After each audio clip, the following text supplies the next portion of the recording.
मध्य प्रदेश में एक स्थान है ओरछा।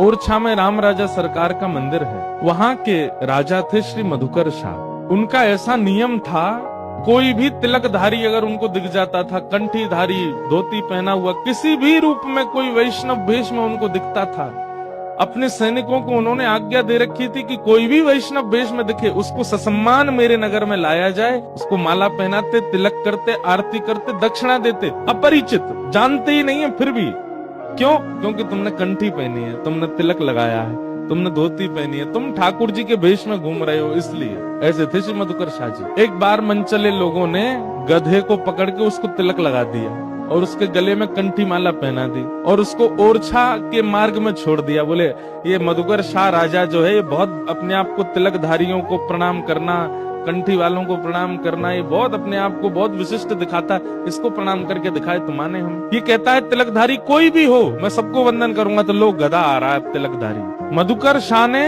अपनी ओरछा के परकोटे में सैनिक बैठा रखे थे और जगह के राजा तो सैनिकों को धनुष बाण लेके बैठाते थे कि कोई आक्रमणकारी आए तो मार देना।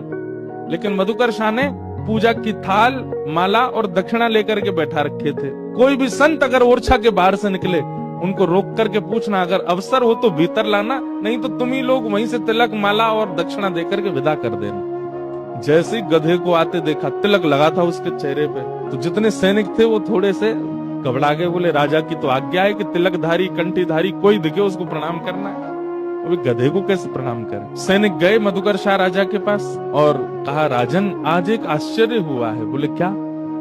और दिन तो मानव तिलक लगा करके आते हैं, कंठी पहन के आते हैं तो हम उनको प्रणाम करते हैं, पर आज एक ऐसा जीव तिलक लगा करके आया कि हम सोच रहे प्रणाम करें कि नहीं। मधुकर शाह बोला कौन है? बोले आप खुद ही चल के देखो। बाहर आकर के देखा तो एक गधा घूम रहा था, घास खा रहा था, उसके तिलक लगा था, गले में कंठी माला थी। मधुकर शाह के नेत्र सजल हो गए, आनंदित हो गया और अपने सैनिकों से बोला, अरे तुमने प्रणाम क्यों नहीं किया? बोले कि महाराज ये तो गधा है। अरे गधा नहीं है तो?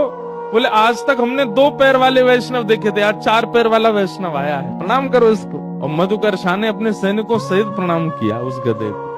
भैया, ऐसे वैष्णवों को देख करके यदि मन आनंदित होता है, मन प्रफुल्लित होता है, मन में भाव उमड़ने लगते हैं, नेत्र सजल हो जाते हैं, तो ये समझना चाहिए कि हमसे ठाकुर जी राजी हैं।